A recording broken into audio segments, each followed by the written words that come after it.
ওরা আমায় জিজ্ঞেস করছিল, বাবু তুমি ভিডিও করছো কারণটা কি?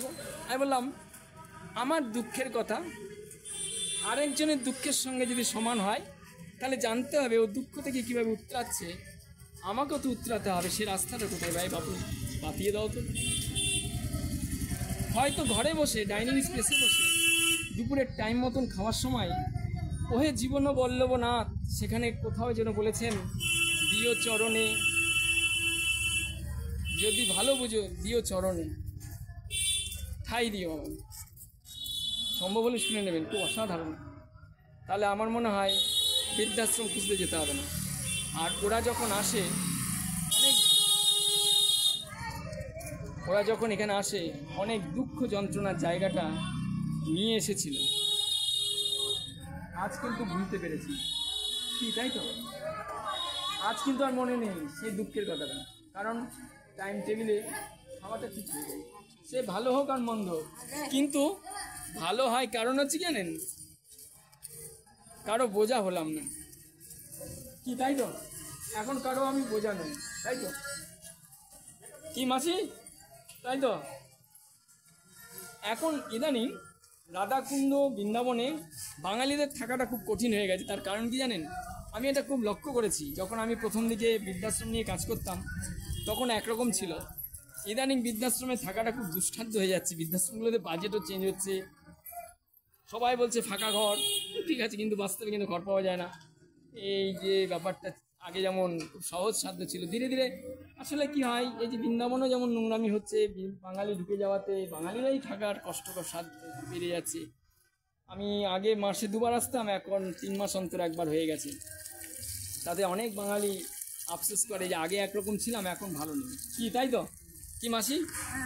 আগে ভালো ছিল, এখন একটু কষ্ট বেড়েছে, তাই তো কি মাসি? ঠিক কথা কিনা? এটা বোধহয় সব জায়গাতেই হয়। প্রচার হয়ে গেলে সে জায়গায় গিয়ে থাকা খুব দুঃসাধ্য হয়ে যায়। প্রচার না হলেই ভালো, চুপি চুপি গিয়ে নীরবে সেখানে ভিড় না হলেই বোধহয় ভালো, হচ্ছে ব্যাপার কি মাসি? যাক, সিদ্ধান্ত নিতে হবে, যেখানে জনতার ভিড় নেই আসলে আবার চলে যেতে হবে কবিগুরুর ভাষায়, একাকীর নাহিক ভয়, ভয় জনতার মাঝে, যদি জনতা তাকে ভিড় বেশি। তাই ঠিক আছে, এই হচ্ছে ব্যাপার। খুব সাদামাটা মন এদের, এরা খুব সরল সাদা জীবনযাপন করছে। সরল সাদা জীবনযাপনের কোনো রকম ব্যয় নেই এদের, কোনো রকম অতিরঞ্জিত খরচ নেই। 1000 টাকা একটা ঘর ভাড়া দিতে পারলে হয়ে গেল, কি তাই তো? মাও আছে কি 1000 টাকার ঘর আছে? নেই, আমার কাছে আছে এখানেই।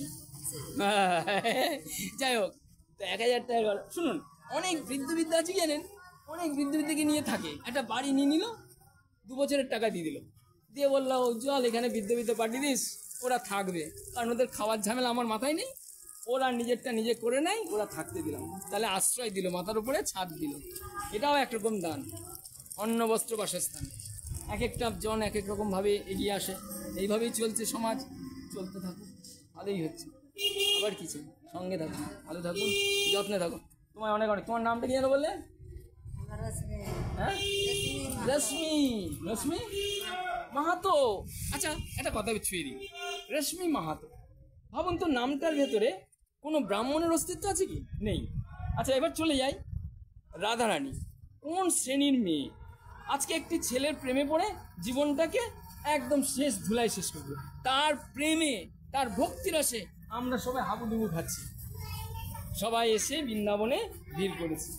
সেই ভক্তিরস, সেই প্রেমবোধ, সেই প্রেমটা কেমন প্রেম, টুকিটাকে একটু উকি মেরে রামকৃষ্ণদেব বলেও ছিল বোধ হয়, আমরা কতটুকু বুঝেছি বা শুধরেছি জানি না। যাই হোক, আচ্ছা, রাধারানীর প্রেমে পড়েই তো এসছো নাকি, তাই তো? রাধারানীর প্রেমে পড়ে এসছো, হ্যাঁ? বাহ বাহ বাহ, বৃন্দাবন তো ঘুরেছো ভালো করে? যাওনি? তুমি যাওনি এখনো? কবে যাবে, কবে? বৃন্দাবনটা সে প্রার্থনা করে এই গণেশ বৃন্দাবনে, ওরা কিন্তু রাধাকুণ্ডে থাকে, এখনো কিন্তু বৃন্দাবন চষে দিতে হবে বৃন্দাবন, কারণ মূলত রাধারানী বৃন্দাবন দিয়েই বেশি, বৃন্দাবনটাই আসল, যেখানে রাধারানী চষে দিয়েছে, বিরহ জ্বালা যন্ত্রণায় কেটেছে। যাই হোক, অনেক কথা বলে ফেললাম, আড্ডা দিলাম এদের সঙ্গে।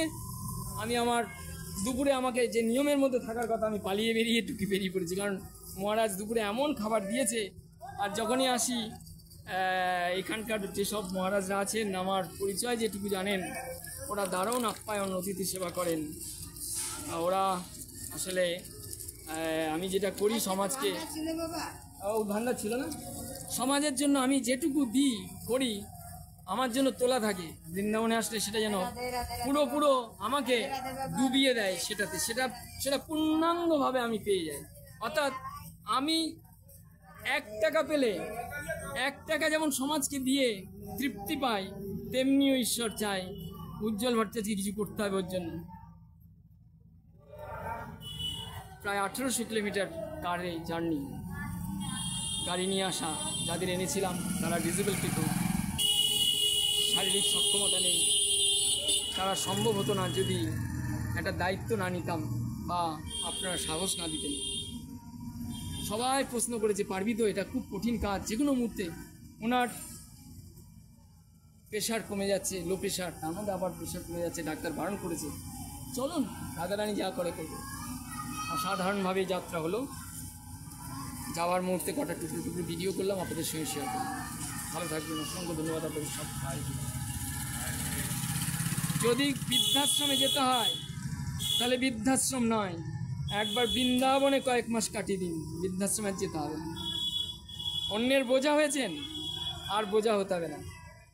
বৃন্দাবনে কাটিয়ে দিন শেষ জীবনে, মরলেও শান্তি পাবেন। আর না হচ্ছে কাশিতে চলে যান, গয়া চলে যান, ঋষিকেশ চলে যান, হরিদ্বার চলে যান, শান্তি হবে। ভালো থাকবেন।